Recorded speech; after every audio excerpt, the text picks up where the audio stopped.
गजा में इसराइली फौज का जबालिया पनाह गुज़ीन कैंप पर फिर हमला, मजीद 19 फलस्तीनी शहीद और मुतअद्दिद जख्मी हो गए। 7 अक्टूबर से अब तक इसराइली हमलों में शहीद होने वाले 69 फलस्तीनियों की तादाद 11,000 से ज्यादा हो गई। 8,000 से ज्यादा बच्चे और खवातीन शामिल। इसराइली गोलाबारी ने गजा के 2 बड़े अस्पतालों को गैर फ़आल कर दिया। अशिफा अस्पताल बंद हो गया। अल-कुद्स अस्पताल ने काम रोक दिया। अशिफा अस्पताल में 5 बच्चे और 7 मरीज इंतकाल कर गए। 100 से ज्यादा मरीजों की मैयतें अस्पताल के अहाते में मौजूद। तदफीन के इंतजामात भी ना हो सके। बिजली बंद होने और तिब्बी सामान तकरीबन खत्म होने से सैकड़ों जिंदगियां खतरे में पड़ गईं। यूनिसेफ ने इंक्यूबेटर्स बंद होने से मजीद बच्चों की मौत का खतरा जाहिर कर दिया। रेड क्रॉस ने सूरत हाल को भयानक करार दे दिया। अशिफा अस्पताल पर हमलों के बाद हमास ने इसराइल से यरगमालियों की रिहाई की बातचीत बंद कर दी।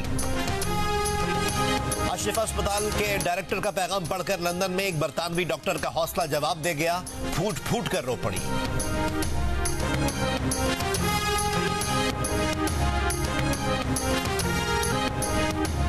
इसराइल और लबनान के सरहदी इलाके में हिजबुल्लाह का टैंक शिकन मिसाइल्स से हमला। इसराइली फौज के मुताबिक हमले में कई इसराइली शहरी जख्मी हुए हैं। गजा के महसूर और बेबस फलस्तीनी गंदा पानी इस्तेमाल करने पर मजबूर। एक वीडियो में फलस्तीनी नौजवान को गंदा पानी पीते देखा जा सकता है। एक और वीडियो में एक बच्चे को सड़क पर फैला गंदा पानी गैलन में जमा करते देखा गया। इसराइल ने 70 मसाजिद मुकम्मल शहीद और 153 को जुज़वी नुकसान पहुंचाया। इसराइल ने गजा में 3 गिरजाघरों को भी तबाह कर दिया। सेक्रेटरी जनरल अक़वाम मुत्तहिदा ने कहा कि हमास हमलों को फलस्तीनियों के लिए इज्तिमाई सजा का जवाज नहीं बनाया जा सकता। 7 अक्टूबर से अब तक गजा में 101 अक़वाम मुत्तहिदा अहलकार मारे गए हैं। इसराइली बमबारी ने गजा को खंडर बना दिया। सैटेलाइट तस्वीर से फर्क वाज़ेह है।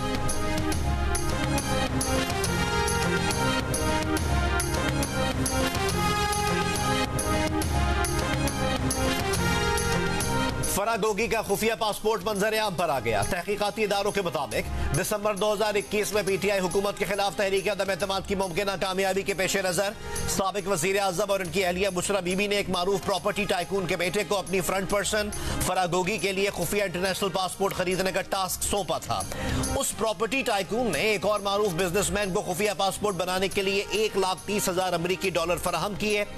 लूटी हुई दौलत छुपाने और मनी लॉन्ड्रिंग के लिए फरागोगी को एक गैर मारूफ मुल्क वानुआटू का खुफिया पासपोर्ट बना कर दिया गया। तहकीकाती इदारों के मुताबिक 28 मार्च 2022 को फरागोगी के लिए खरीदा जाने वाला वानुआटू का खुफिया पासपोर्ट बुशरा बीबी के हवाले कर दिया गया था। 3 अप्रैल 2022 को पीटीआई हुकूमत जाने से 6 दिन कबल फरागोगी को पाकिस्तानी पासपोर्ट पर मुल्क से फरार करवा कर दुबई भिजवाया गया। दुबई के बाद बाकी तमाम सफर वानुआटू के पासपोर्ट पर करवाए गए ताकि तहकीकाती इदारे उस नक्लो हरकत से आगाह ना रहें।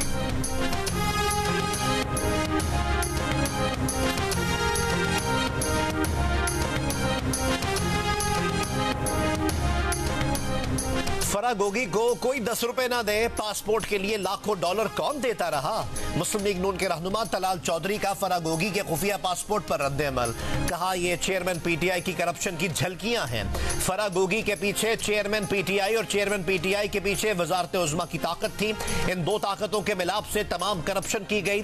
पासपोर्ट के पैसे डॉलर में देना और फिर 2 पासपोर्ट पर सफर, ये सब सहूलतकारी के बगैर मुमकिन नहीं। फरागोगी की सहूलतकारी में चेयरमैन पीटीआई का किरदार साफ नजर आता है।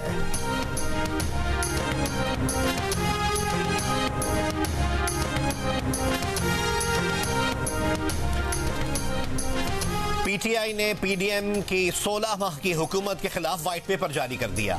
व्हाइट पेपर में कहा कि पीडीएम ने 16 माह की हुकूमत में अच्छी भली चलती मईशत को तबाही के दहाने पर ला खड़ा कर दिया। पाकिस्तानी रुपया 122 दर्जे की बदतरीन बेकदरी का शिकार हुआ। महंगाई ने कुव्वत खरीद खत्म कर दी। गुर्बत की शरह में तेजी से इजाफा हुआ। बैरूनी कर्ज में तकरीबन 20 खरब रुपए बढ़ गए। व्हाइट पेपर के मुताबिक पीटीआई दौरे हुकूमत में कोरोना के बावजूद ज़राअत, तामीरात और सनत के शोबों में सरमायाकारी हुई। महंगाई की शरह को 12.7% तक महदूद रखा। हुकूमत के तीसरे और चौथे साल 6% शरह नमू हासिल की। 3.5 साल की पीटीआई हुकूमत के दौरान औसत शरह नमू 5.7% रही।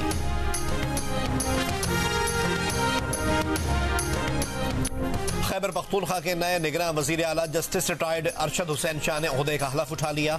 निगरान वजीर आला आजम खान के इंतकाल के बाद साबिक वजीर आला और अपोजिशन लीडर ने नए निगरान वजीर आला के लिए जस्टिस रिटायर्ड अरशद हुसैन का नाम तजवीज़ किया था। इत्तेफाक राय के बाद गवर्नर ने समरी पर दस्तखत किए, जिसके बाद अरशद हुसैन नए निगरान वजीर आला बन गए। मीडिया से गुफ्तगू में गवर्नर खैबर पख्तूनख्वा गुलाम अली ने कहा कि साबिक वजीर आला और अपोजिशन लीडर के जरिए निगरान वजीर आला का तकर्रुर आईन के मुताबिक है, जिससे एतराज है वो अदालत चला जाए। नए निगरान वजीर आला ने जियो न्यूज से खुसूसी गुफ्तगू करते हुए कहा कि खैबर पख्तूनख्वा में पुरअमन इंतखाबात का इनेकाद उनकी अव्वलीन तरजीह है। नई निगरान काबीना के लिए मुशावरत की जाएगी।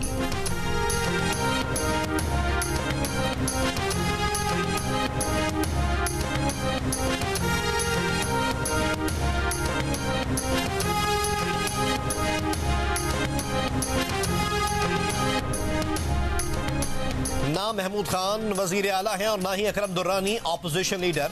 उनका मुंतखब करदा निगरान वजीर आला किसी सूरत कबूल नहीं। तहरीक इंसाफ का तकर्रुरी के तरीक़ाकार के खिलाफ अदालत जाने का ऐलान। नायब सदर PTI खैबर पख्तूनख्वा जाहिर शाह तूरू का आईन के तहत मामला हल करने का मुतालबा। कहा कि गवर्नर गुलाम अली, महमूद खान और अकरम दुर्रानी का मुंतखब निगरान वजीर आला सियासी ही होगा। उनके मुंतखब करदा निगरान वजीर आला से मुज़ाफ़ी मौक़े मिलने की कोई तवक्को नहीं।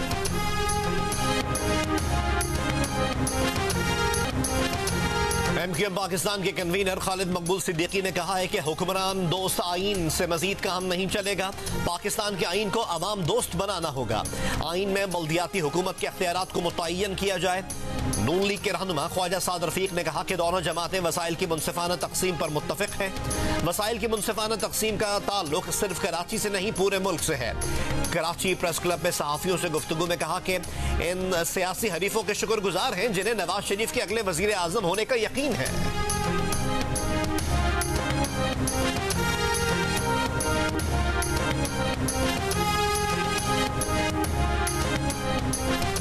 नून लीग हमेशा धांधली से इख्तिदार में आई, कभी शफाफ इलेक्शन से इख्तिदार नहीं मिला।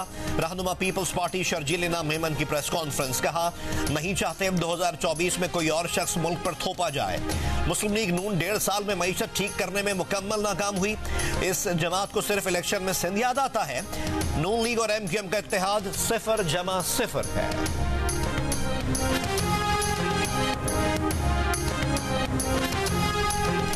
हम चाहते हैं कि सिंधही और सिंध शहरी में कोई खलीज ना रहे। MQM पाकिस्तान के कन्वीनर खालिद मकबूल सिद्दीकी का कराची में अवामी राब्ता मुहिम से खिताब। कहा तारीख गवाह है कि सिंध पीपल्स पार्टी के हाथों तकसीम दर तकसीम होता चला आ रहा है। शायद ये लोग फैसला कर चुके हैं कि सिंध को तकसीम करना है। इन्होंने कोटा सिस्टम और लिसानी बिल के जरिए सिंध को तकसीम किया। हम इस जागीरदाराना जमहूरियत को हरगिज जमहूरियत तस्लीम नहीं करते।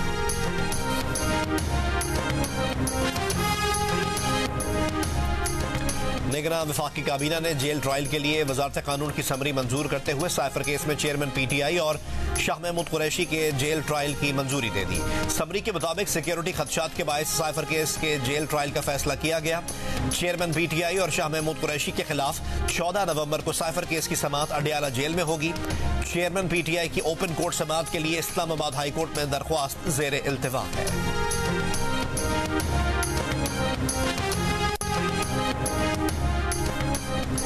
कराची के इलाके कोरंगी कोस्ट गार्ड चौरंगी के करीब शहरी की फायरिंग से 2 डाकू हलाक हो गए। मोटरसाइकिल सवार मुलजिमान चाय के होटल पर बैठे शहरियों से लूटमार कर रहे थे। होटल पर मौजूद शहरी ने डाकू से असलहा छीन कर दोनों पर फायरिंग कर दी। हलाक डाकुओं से असलहा और होटल पर शहरियों से छीने हुए मोबाइल बरामद हुए। डाकुओं का तीसरा साथी फरार हो गया। कराची ही में औरंगी टाउन में फायरिंग से एक शख्स जाँ बहक। न्यू कराची में लूटमार के दौरान डाकुओं की फायरिंग से सिक्योरिटी गार्ड जाँ बहक। आईए चुंदरीगढ़ रोड पर शहरियों ने 2 डाकुओं को पकड़ लिया। तशद्दुद के बाद पुलिस के हवाले।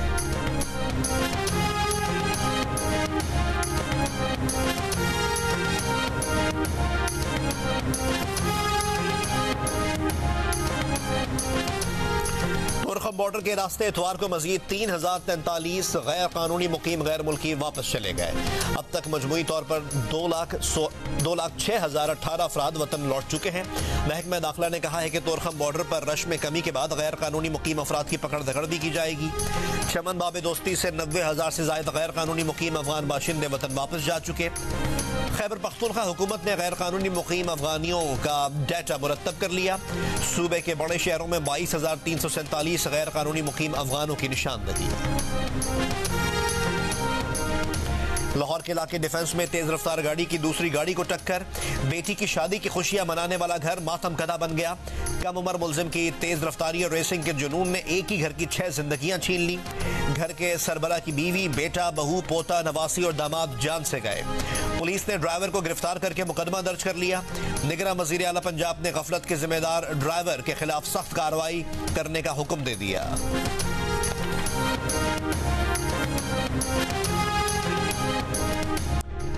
कराची के इलाके डिफेंस फेज 8 में अपार्टमेंट में फायरिंग से खातून जाँ बहक। पुलिस ने फायरिंग के शुबे में शौहर अबरार बुगटी और मुलाजिम को हिरासत में ले लिया। पुलिस के मुताबिक जाँ बहक पुरतुलैन और अबरार बुगटी ने घर वालों के फैसले के खिलाफ 5 अक्टूबर को शादी की थी। शौहर का दावा है कि उसकी बीवी ने पहले भी खुदकुशी की कोशिश की थी। इतवार की सुबह भी खुदकुशी से मुतालिक वीडियो बनाई थी। फलस्तीनियों पर इस्राइली मजालिम के खिलाफ दुनिया भर में मुजाहिरे जारी। स्वीडन के दारुल स्टॉकहोम में फलस्तीनी परचम लहराते मुजाहिरीन के फलस्तीन आजाद करो के नारे। इस्तंबुल में मुजाहिरीन का एहतजाजी मार्च। गजा में इस्राइली मजालिम बंद कराने का मुतालबा। बोस्निया में भी अवाम का फलस्तीनियों से इज़हार यकजहती। एमनेस्टी इंटरनेशनल की गजा में फौरी जंगबंदी की ऑनलाइन पिटीशन पर दुनिया भर से 10 लाख से ज्यादा अफराद ने दस्तखत कर दिए।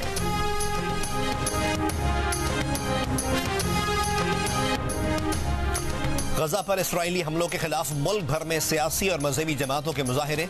मरी में एहतजाजी जलसे से खिताब में जमीयत उलमा इस्लाम के सरबराह मौलाना फजलुर रहमान ने कहा कि OIC को इसराइल के खिलाफ कमजोर मौक़िफ़ नहीं दिखाना चाहिए था।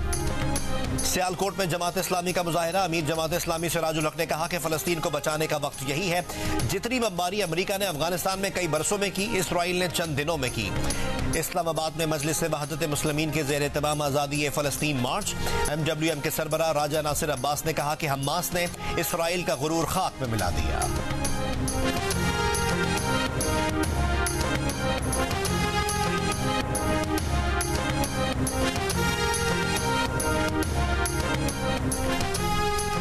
पाकिस्तान मरकजी मुस्लिम लीग के तहत कराची में शाहराह कायदीन पर लब्बैक अल अक्सा कॉन्फ्रेंस। MQM समेत मुख्तलिफ जमातों के कायदीन, हमास के रहनुमा खालिद मशल और नाजी जहीर का खिताब।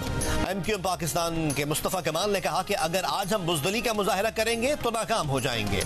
मरकजी मुस्लिम लीग के सदर खालिद मसूद सिद्धू ने कहा कि इसराइल एक फितना है, इसराइलियों को दुनिया में कहीं जगह नहीं मिलेगी।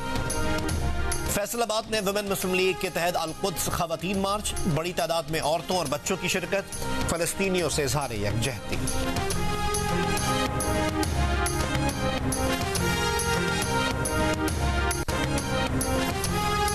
कराची में मौसम सरमा के दौरान अक्सर हवा रुक जाती है, जिससे फिजाई आलूदगी दूर होने के बजाय जमीन के करीब जामिद हो जाती है।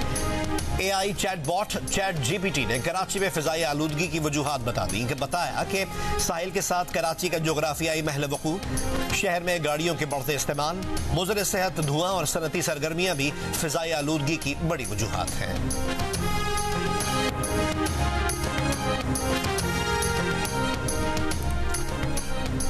वर्ल्ड कप में शिरकत के बाद पाकिस्तान क्रिकेट टीम के खिलाड़ी मुख्तलिफ फ्लाइट्स से आज पाकिस्तान पहुंचेंगे। इतवार की शाम पाकिस्तान क्रिकेट स्क्वाड का 22 रुकनी दूसरा ग्रुप कोलकाता से दुबई के लिए रवाना हुआ।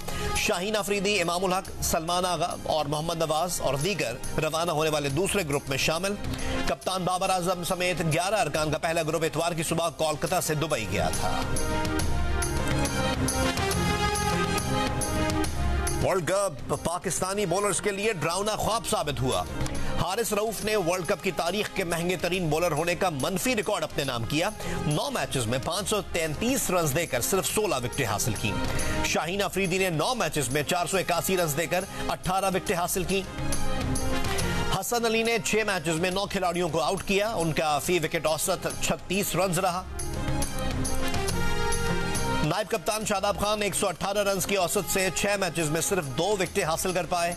मोहम्मद नवाज ने 5 मैचेस में 111 रन की औसत से सिर्फ 2 विकेटें ली, जबकि leg spinner Usama Mir 4 matches में 62 रन फी विकेट की औसत से सिर्फ 4 ही विकेटें ले पाए।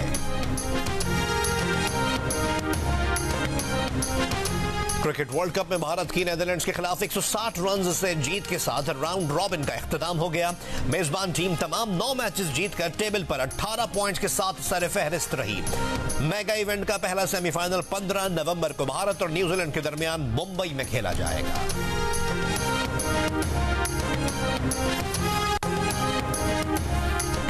पाकिस्तान टीम 90% T20 की टीम है। साबिक क्रिकेटर मोहम्मद आमिर की प्रोग्राम हारना माना है में गुफ्तगू, कहा सिस्टम वही चला आ रहा है, कप्तान मायने रखता है, कप्तान को सिस्टम से अलग नहीं किया जा सकता, कप्तान ही माइंडसेट तब्दील करता है। भारत के कप्तान ने टीम बनाई, सिस्टम वही है। अब्दुल रज़ाक बोले रमीज राजा ने अपना नाम सिस्टम रखा हुआ है, वो खुद आना चाहते हैं। इमाद वसीम ने कहा कि अगर ऐसे ही खेलते रहे तो कोई हल नहीं है, हमारा काम सच बताना है। और थल जीप रैली की प्रीपेयर्ड कैटेगरी तैमूर ख्वाजा ने जीत ली। मुकर्ररा फासला 2 घंटे 24 मिनट और 36 सेकंड्स में तय किया। मुसद्दिक खान खाकवानी 2 घंटे 50 मिनट और 25 सेकंड्स में फासला तय करके दूसरे नंबर पर रहे। शिराज कुरैशी तीसरे नंबर पर रहे। साहबजादा सुल्तान और नादिर मक्सी गाड़ियां खराब होने के बायस ट्रैक मुकम्मल न कर सके।